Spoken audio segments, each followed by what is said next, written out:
Hello students, मेरा नाम शिवेन श्रीवास्तव है और हम डिप्लोमा स्टूडेंट्स के लिए अप्लाइड फिजिक्स फर्स्ट की सीरीज कवर कर रहे हैं। ठीक है, तो जैसे कि हमने चैप्टर 1 और चैप्टर 2 कंप्लीट कर लिया था, आज हम क्या करेंगे, उन दोनों चैप्टर्स का हम कुछ क्वेश्चंस डिस्कस करेंगे। कुछ प्रीवियस ईयर होंगे, कुछ एमसीक्यू जिस फॉर्मेट में आ रहे हैं उन फॉर्मेट में हम डिस्कस करेंगे। जैसे कि पहला क्वेश्चन है, स्टार्ट करते हैं। पहला क्वेश्चन क्या है, तो जैसे कि लिखा था SI unit of force is, तो एसआई यूनिट के बारे में पूछ रहा है कि जो बल की एसआई यूनिट होती है उसमें किस में नापते हैं।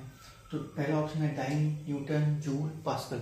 ठीक है, तो ये जूल और पास्कल तो आपका नहीं हो सकता कि जूल वर्क यूनिट है, पास्कल प्रेशर यूनिट है। ठीक है, अब दो ऑप्शन बचे, ए और बी। तो ए में आपका डाइन है, जो कि हमें पता है सीजीएस में यूनिट जो फोर्स की यूनिट की दोनों ही, ये डाइन और न्यूटन दोनों ही फोर्स की यूनिट है, लेकिन डाइन सीजीएस में है और न्यूटन एमकेएस में, एमकेएस और एसआई यूनिट में। तो इसका ऑप्शन न्यूटन सही हो जाएगा। ठीक है, दूसरा क्वेश्चन है विच of the following is a fundamental units, इसमें से कौन सी मूल राशि इकाई है, इसके बारे में पूछा जा रहा है।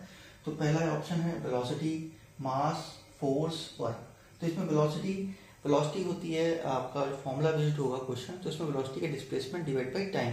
तो इसमें दो यूनिट का इस्तेमाल हुआ है, तो इसमें ये कैसी क्वांटिटी है, ये ड्राइव यूनिट्स है। ठीक है, फोर्स भी ऐसी ड्राइव यूनिट है, वर्क भी आपकी ड्राइव यूनिट है, लेकिन केवल और केवल मास आपकी फंडामेंटल यूनिट है। ठीक है, इसका ऑप्शन बी ऑप्शन हो जाएगा। ठीक है, तीसरा क्वेश्चन है the dimensional formula of pressure is.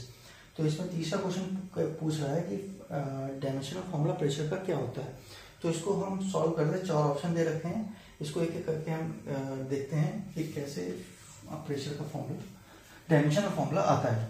ठीक है, तो जैसे कि प्रेशर का हमें फॉर्मूला पता है, फोर्स डिवाइड बाई एरिया होता है। ठीक है, तो फोर्स का डायमेंशन आपका mlt-2 होता है, डिवाइड बाई एरिया का L² होता है। ठीक है, इसको डिवाइड करोगे तो आपको मिल जाएगा ml-1t-2, m की पावर 1 है। तो यहाँ पर देख लीजिए किससे मैच कर रहा है, ये ऑप्शन ए से मैच कर रहा है, तो ऑप्शन ए करेक्ट हो जाएगा, बाकी सारे ऑप्शन गलत हैं। ठीक है, तो क्वेश्चन 4 आपका है principle of homogeneity of dimension, जो पढ़ा था वो स्टेट्स क्या करता है, क्या मतलब बताता है। तो बता, इसमें पहला ऑप्शन लिख के है डायमेंशंस और ऑलवेज कांस्टेंट। ये बोल रहा है कि डायमेंशंस हमेशा क्या होते हैं, कांस्टेंट होते हैं, जो कि रॉन्ग है। ये statement principle of dimension homogeneity का नहीं है। दूसरा है dimensions on both sides of an equation must be same. ये सही लग रहा है, लेकिन सारे ऑप्शन हम पढ़ लेंगे। ये क्या कह रहा है कि बोथ साइड की डायमेंशन क्या हो, इक्वेशन की एक एलएचएस होता है, एक आरएचएस होता है, दोनों साइड की डायमेंशन क्या होनी चाहिए, सेम होनी चाहिए, तभी हम कह पाएंगे डायमेंशन होमोजेनिटी सही है। ठीक है, और फिर C option dimension can be added directly, ऐसा नहीं है कि डायमेंशन ऐड नहीं की जा सकती, ये हमको पता है। Option D none of these. तो इसमें से बेस्ट पॉसिबल ऑप्शन आपका ऑप्शन बी है, तो हम ऑप्शन बी पे टिक लगाएंगे। ठीक है,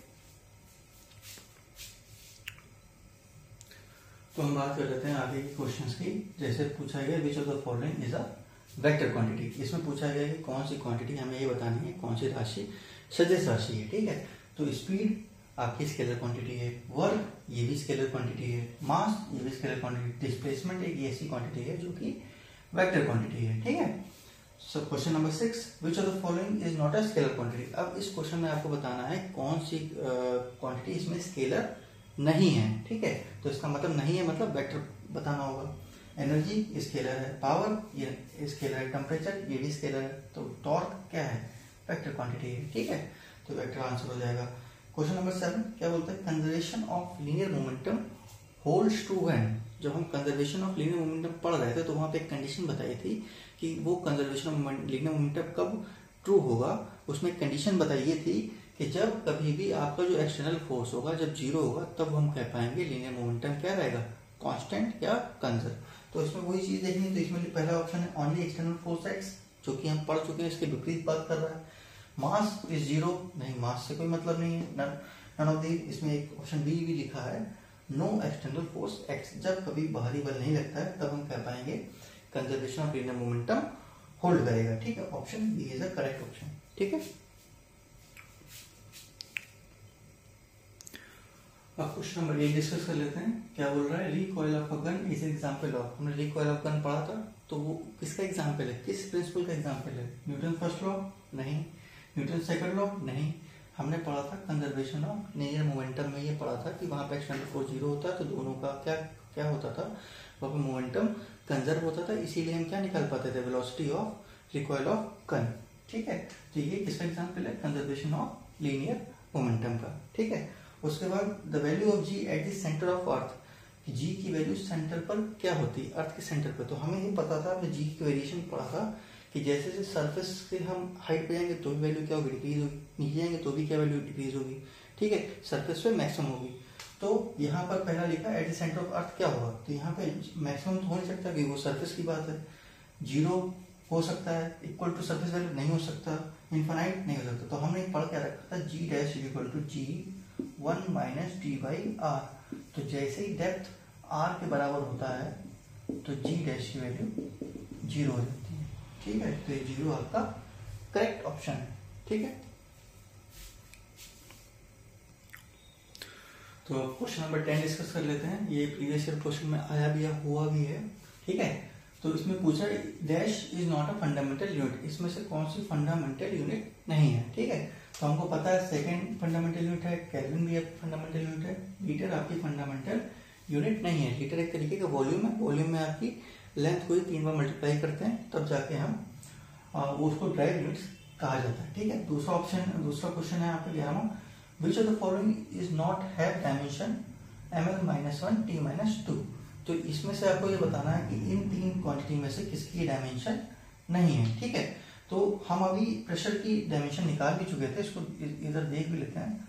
तो प्रेशर का जो डायमेंशन आया था पिछली बार, फॉर्मूला था आपका फोर्स डिवाइड बाई एरिया। तो फोर्स का आपका डायमेंशन होता है ml-t-2 divide by L square. तो आपकी डायमेंशन यहाँ पे आ जाएगी ml-1 t-2। तो ये चीज इससे मैच कर रही प्रेशर से, और स्ट्रेस का भी formula force divide by area होता है। तो दोनों का आपकी डायमेंशन ml-1 t-2 होगा। पावर का डायमेंशन ml-1 t-2 नहीं होगा। इसको चेक भी कर लेते हैं। पावर का फॉर्मूला होता है वर्क डिवाइड बाई टाइम। ठीक है, और वर्क का डायमेंशन होता है ml² t-2 divide by time. तो आप यहाँ से पता कर पा रहे हैं कि ml² t-3 आ रहा है, जो कि इससे डायमेंशन से मैच अलग है, और यही चीज पूछ भी रहा था हमसे। तो पावर इसका करेक्ट आंसर है। ठीक है, the scalar product of 2 vectors is a. तो क्वेश्चन नंबर 12 कह रहा था स्केलर प्रोडक्ट, जब आप 2 वेक्टर का स्केलर प्रोडक्ट लेते हैं तो क्वांटिटी हमें कौन सी मिलती है, स्केलर मिलती है, वेक्टर मिलती है, दोनों मिलती है। तो हमको पता है कि वैसे जब स्केलर प्रोडक्ट होता है, डॉट प्रोडक्ट होता है, scalar product co dot product भी कहते हैं। तो उस केस में हमें जो क्वांटिटी मिलती है वो स्केलर मिलती है। ठीक है, तो इस तरीके से आप ये सॉल्व करेंगे। इजी क्वेश्चन है। जो क्वेश्चन नंबर 13 है ये एमसीक्यू नहीं है। इसमें आपको पता क्या करना है, डायमेंशन का फॉर्मूला पता करना है a डिवाइड बाई b का। ठीक है, तो ये 2 कांस्टेंट हैं a और b, इसका हमें डायमेंशन का फॉर्मूला नहीं पता है, किस क्वांटिटी पे डिपेंड करता है ये भी नहीं पता है। सिंपल हमें एक इक्वेशन दे रखी है, f बराबर a√x प्लस bt²। x क्या है, डिस्प्लेसमेंट है, t क्या है, टाइम है, और f क्या है, फोर्स है। ठीक है, तो हमें a और b का हमें क्या चाहिए, पहले तो हम a और b का डायमेंशनल फॉर्मूला निकालेंगे, उसके बाद हम इसको डिवाइड करके जो भी नई इक्वेशन या डायमेंशनल फॉर्मूला जनरेट होगा वो हमारा आंसर होगा। ठीक है, तो यहाँ पे सॉल्यूशन के तौर पे हम क्या लिख सकते हैं कि डायमेंशन होमोजेनिटी वाला जो प्रिंसिपल था, अकॉर्डिंग टू डायमेंशनल होमोजेनिटी, तो वो क्या कहता था प्रिंसिपल, वो प्रिंसिपल कहता था कि आपका जो लेफ्ट हैंड साइड की जो डायमेंशन है वो राइट हैंड साइड की डायमेंशन से मैच करना चाहिए। ठीक है, तो यहाँ पर f = a√x प्लस bt² दे रखा है। तो इसमें f का जो डायमेंशन है वो आपका ml-t-2 होगा, सिंपल। ठीक है, और इसमें आपकी पहला इक्वेशन क्वांटिटी ये और दूसरा इसका पार्ट ये। तो इस इक्वेशन के 2 पार्ट है, दोनों की डायमेंशन क्या होनी चाहिए, मैच करनी चाहिए किससे, तो फर्स्ट पार्ट का डायमेंशन और सेकंड पार्ट का डायमेंशन भी इससे मैच करेगा। ठीक है, तो इसको क्वेश्चन को थोड़ा रिलीज कर देते हैं और सोल्यूशन की तरफ बढ़ते हैं।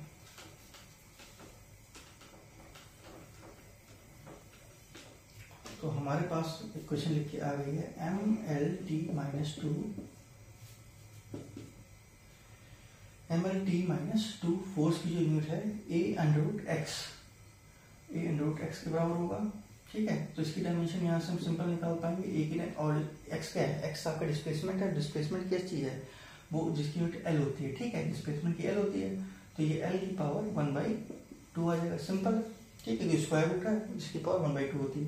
तो ए की डायमेंशन आपकी यहाँ से आ जाएगी mlt-2 डिवाइड बाई l की पावर 1/2।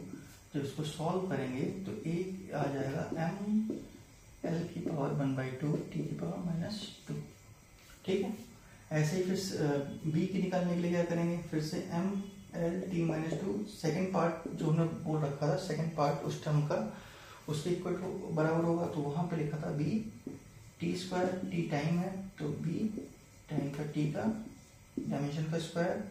तो b का डायमेंशन आपका आ रहा है mlt-2 डिवाइड बाई t², जो कि यहाँ से b का जनरेट हो जाएगा mlt-4।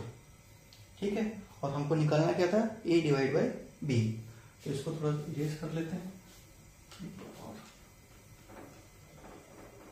ठीक है, ए और बी हम निकाल चुके हैं, तो a डिवाइड बाई बी निकालना इजी रहेगा। ml1/2 t-2 divide by mlt-4। तो इसको जब सॉल्व करेंगे तो m से m कैंसिल आउट हो जाएगा और यहाँ पे ऊपर बचेगा l की पावर 1/2 1/2 -1 और t4 -2। तो यहाँ पर जो a डिवाइड बाई b आएगा l -1/2 t की पावर 2। ये इसका आंसर है। ठीक है, सिंपल है, जो चीज हमने बात कर रखी थी उसी को करते हुए आपको सॉल्व करना है और ए डिवाइड बी आपका आंसर आ जाएगा। ठीक है,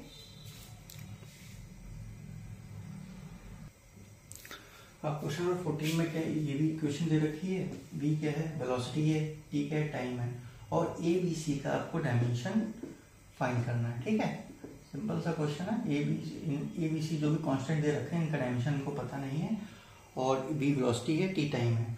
तो हम क्या करेंगे, कोई डायमेंशन होमोजेनिटी के प्रिंसिपल से हम क्या कह पाएंगे, according two dimensional homogeneity LHS की डायमेंशन और RHS की डायमेंशन क्या होगी, इक्वल। तो वेलोसिटी की डायमेंशन क्या है, LT-1, और इसमें ये इसका पहला पार्ट हो गया और ये दूसरा पार्ट हो गया। तो पहला पार्ट आपका सिंपल सा है AT, इसको इक्वेट कर देंगे तो A टाइम T, तो A की डायमेंशन आपकी आ जाएगी LT-2। ठीक है, सिंपल। उसके बाद अब आप पहले सिंपल आपको B प्लस सी पे, तो B divide by T plus C, तो इसकी डायमेंशन होगी वो LT-1 के बराबर होगी, क्योंकि ये भी सेकंड टर्म के साथ में इक्वेट करना पड़ेगा वेलोसिटी को। ठीक है, तो अब यहाँ पे हम ऊपर का और नीचे, पहले नीचे का टर्म देख लेते हैं। तो हमने जब पहली बात की थी, जब भी कभी भी कोई चीज ऐड होती है तो सेम उसकी डायमेंशन दोनों की मैच करती है, तभी हम प्लस और माइनस कर पाते हैं। तो यहाँ पर से हम बता पाएंगे T प्लस सी लिखा हुआ है, तो यहाँ पे जो डायमेंशन T की होगी वही C की भी होगी। ठीक है, तो C की डायमेंशन आपकी T आ गई। ठीक है, तो V डिवाइड बाई, अब नीचे यहाँ पे पूरा पूरा टाइम ही होगा, दोनों एक ही क्वांटिटी है, और यहाँ LT-1 दे ही रखा है, तो V आपका आ जाएगा LT की पावर 0।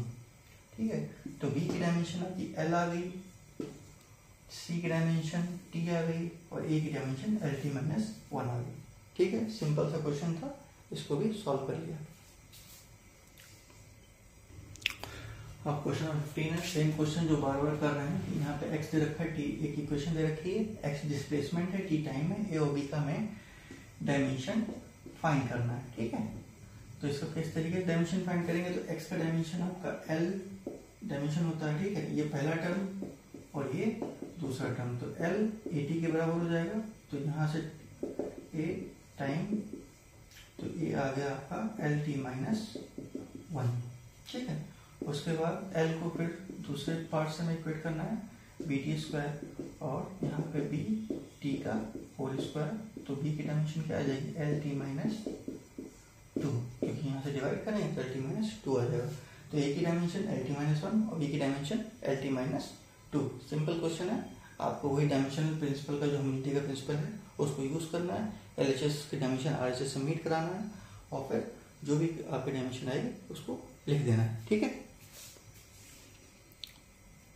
अभी क्वेश्चन नंबर 16 है, इसमें बोल रखा है कि हमें यूनिट लिखनी है फिजिकल क्वांटिटी जिसकी डायमेंशनल फॉर्मूला ये है। तो डायमेंशनल फॉर्मूला से हम यूनिट कैसे लिखेंगे उसको समझते हैं। तो यूनिट क्या हो जाएगी कि जैसे कि आप समझ पा रहे हो, m क्या मास होता है, l लेंथ होता है, t माइनस 2 होता है। हम SI यूनिट सिस्टम में लिखते हैं। तो SI यूनिट सिस्टम में हम मान लेते हैं, SI यूनिट सिस्टम की बात कर रहे हैं, तो SI यूनिट सिस्टम में ही हम इसकी डायमेंशन लिख रहे हैं। तो m को kg से रिप्रेजेंट करना है, l को मीटर स्क्वायर में और t को सेकेंड में डिवाइड बाई सेकेंड स्क्वायर। तो ये आपका केजी मीटर पर सेकेंड स्क्वायर। तो ये क्वांटिटी कोई भी हो सकती है, वर्क हो सकता है, टॉर्क हो सकता है, उसके बारे में हम बात नहीं कर पाएंगे, लेकिन आप ये असाइनमेंट में इस यूनिट को लिख सकते हैं। ठीक है, अब क्वेश्चन नंबर 17 में क्या बोल रहा है कि दो फोर्सेस हैं आपके F1 और F2 और दोनों ही आपस में क्या है, परपेंडिकुलर है। मतलब इस तरीके से कि F1 अगर ये लग रहा होगा तो F2 इधर लग रहा होगा, दोनों के बीच का एंगल क्या है, 90 डिग्री। तो पैरेललोग्राम लॉ जो पढ़ा था उसमें रिजल्टेंट की वैल्यू बताई थी, R = under root F1 square, यहाँ पे दो फोर्स है तो F1 F2 की value F1 square plus F2 square plus 2F1 F2 cos theta. तो यहाँ पे थीटा की वैल्यू क्या है, 90 डिग्री। तो cos 90 डिग्री क्या हो जाएगा, cos 90 होगा 0। तो रिजल्टेंट की वैल्यू आ जाएगी under root F1 square plus F2 square. तो ये आपका आंसर हो गया। ठीक है, यही आपको लिखना था। अब क्वेश्चन नंबर 18 में दे रखा है कि दो म्यूचुअली परपेंडिकुलर वेक्टर हैं P एंड Q जिनका मैग्नीट्यूड 3 एंड 4 है और हमको निकालना है determine magnitude of P minus Q। तो हमें इसका मैग्नीट्यूड फाइंड करना है। तो हम मान लेते हैं P वेक्टर ये दे रखा है और Q वेक्टर ये दे रखा है। ठीक है, तो P वेक्टर का जो मैग्नीट्यूड है उसको मान 3 है और Q वेक्टर का मैग्नीट्यूड 4 है। ठीक है, तो P छोटा बनेगा और Q बड़ा बनेगा। ठीक है, अब यहाँ पे जो हमने मान रखा है पॉजिटिव कंडीशन में मान रखा है, अभी भी म्यूचुअल परपेंडिकुलर का मतलब है 90 डिग्री एंगल है, लेकिन हमको निकालना क्या है, P माइनस Q। तो हमें पहले माइनस Q बनाना पड़ेगा। तो यहाँ पे P वेक्टर वैसा का वैसा, माइनस Q मतलब डायरेक्शन अपोजिट। अभी भी एंगल क्या है दोनों के बीच में, 90 डिग्री। ठीक है, तो अब हमें मैग्नीट्यूड निकालना है। तो कोई भी दो वेक्टर का हमें पता है मैग्नीट्यूड निकालना, P माइनस Q मैग्नीट्यूड निकालना है। तो यहाँ पे फॉर्मूला पैरेललोग्राम लॉ के लगना है। ठीक है, तो यहाँ पे P का स्क्वायर प्लस Q का square plus 2PQ cos 9 theta जो कि 90 डिग्री है, फिर 90 डिग्री की वैल्यू 0, ये पूरा 0 हो जाएगा। तो बचेगा under root P square plus Q square. तो P स्क्वायर की वैल्यू 3 का स्क्वायर प्लस 4 का स्क्वायर, तो जो कि आएगा 9 प्लस 16 25 अंडर रूट 25। तो P माइनस Q का जो मैग्नीट्यूड है वो आपका 5 आ जाएगा। ठीक है, तो इस केस में चाहे आपका P प्लस Q पूछा जाता या P माइनस Q पूछा, दोनों में आंसर क्या आएगा, 5 ही आएगा। क्यों आएगा, क्योंकि यहाँ पे एंगल दोनों ही केस में 90 डिग्री बन रहा है। ठीक है, इसलिए। तो आज के लिए इतना ही कि हमने आज सारे मल्टीपल क्वेश्चंस जितने भी लास्ट ईयर पूछे गए थे और जो हो सकते हैं कि आ सकते हैं उनके बारे में भी डिस्कस कर लिया, कुछ बेसिक अंडरस्टैंडिंग की बात कर ली। तो चैप्टर 1 और चैप्टर 2 के जो MCQ और जो न्यूमेरिकल्स क्वेश्चन पूछे जा सकते हैं उनके बारे में आज हमने डिस्कस कर लिया है। ठीक है, तो आगे जो आने वाली सीरीज है उसमें जो वीडियोस जो आएंगे वो आपको चैप्टर 3 से ऑनवर्ड्स हम पढ़ाना स्टार्ट करेंगे। ठीक है, थैंक यू।